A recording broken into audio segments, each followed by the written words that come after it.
Hello বন্ধুরা, সঞ্চিতা সহজ recipe with blog চ্যানেলে তোমাদের সকলকে স্বাগত জানিয়ে আজকে বরবটি দিয়ে পাঁচমিশালি সবজি ভাজার একটা রেসিপি তোমাদের সঙ্গে শেয়ার করছি, যেটা কিনা রুটি বা পরোটার সঙ্গে খেতে দুর্দান্ত লাগে আর বানানোও কিন্তু ভীষণই সহজ। কম বেশি সকলেই এটা কিন্তু বানিয়ে নিতে পারবে। আমি এখানে দেখো তার জন্য সব কিছু কেটে নিয়েছি, তোমাদেরকে কেটেই দেখাচ্ছি। এখানে বরবটি একটু লম্বা করে কেটেছি, আর এরকম ডুমো ডুমো করে গাজর কেটে নিয়েছি আলু, কুমড়ো আর পেঁয়াজ। কুমড়োটা একটুখানি বড় করে কেটেছি, যেহেতু এটা একটু নরম হয়ে যাবে তাড়াতাড়ি, সবজিগুলোর চাইতে একটু কুমড়োটা নরম, তার জন্য আমি এটা একটু বড় করে কেটেছি। এবার আমি চলে যাব সরাসরি গ্যাসে কড়াই বসিয়ে দিয়েছি। এখানে সর্ষের তেল আমি গরম করতে বসিয়ে দিচ্ছি।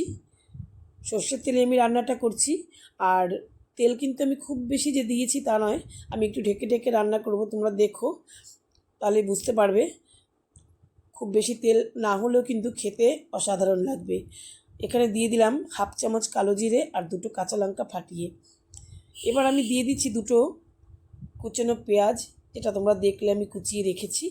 পেঁয়াজটাকে দিয়ে কিন্তু আমি একটু একদম খুব লালচে করে ভাজার দরকার নেই, একটু কালারটা চেঞ্জ হওয়া পর্যন্ত আমি ভেজে নেব। আমার সকল বন্ধুদেরকে আমি আমার অন্তর থেকে কিন্তু ধন্যবাদ জানাই।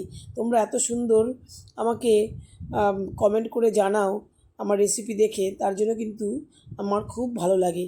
আর আমার নতুন বন্ধু যারা আছো তারা কিন্তু অবশ্যই সাবস্ক্রাইব করে পাশে থেকো। তোমরা সাথে থাকলে তবে কিন্তু আমি এগিয়ে যেতে পারবো। এবার পেঁয়াজটা একটু লাল লাল করে ভাজা হয়ে গেছে, দেখো বন্ধুরা একটু কালারটা চেঞ্জ হয়েছে, লাল লাল করে একটু কালার চেঞ্জ হওয়ার পরে আমি আলুটা দিয়ে দেব, তার সঙ্গে গাজর বরবটি সব কিছুই একসঙ্গে দিয়ে দেব, কারণ এগুলো সব কিন্তু আমি এই ভাজাই করব, জল দেব না। তোমরা দেখতে থাকো।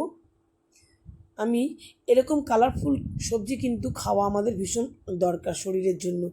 আমাদের শরীরের জন্য সব রকম এরকম কালারফুল সবজি একসঙ্গে খেলে পরে শরীরে কিন্তু ভীষণ উপকার হয়।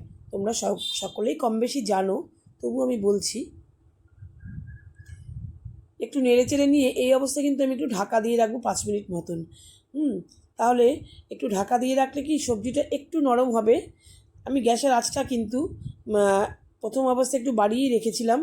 এবার দেখো আমি 5 মিনিট পর আমি বাড়িয়ে ঠিক না, মিডিয়াম ফ্লেমে রেখেছিলাম। একদম বাড়িয়ে রাখলে পরে আবার পুড়ে যাবে। মিডিয়াম অবস্থায় রেখেছিলাম, তারপরে আমি দেখো একটু নরম হয়ে এসছে। এবার আমি এখানে মোটামুটি একটু নুন, একটু পরিমাণ মতন নুন, হলুদ, খুব বেশি মশলা দেবো না যেহেতু ভাজা ভাজা করব। আর এর সঙ্গে দেব একটুখানি জিরের গুঁড়ো, আমি এখানে জিরের গুঁড়ো একটুখানি দিচ্ছি। আর দেবো একটুখানি আদা। তোমরা চাইলে যদি তোমরা জিরের গুঁড়ো বা আদা এগুলো না দিলেও কিন্তু খারাপ লাগবে না। এমনি নুন, হলুদ বা মিষ্টি এগুলো দিয়ে করলে পরেই কিন্তু ভালো লাগবে। আমি একটু আদা আর জিরেটা দিলাম, আর একটু টেস্টটা বাড়বে সেই জন্য। খুব ভালো করে এই মশলাটা এই ভাজার সঙ্গে খুব ভালো করে ভেজে নিচ্ছি। নাড়াচাড়া করে নিয়ে আবার একটু ঢাকা দিয়ে রেখেছিলাম।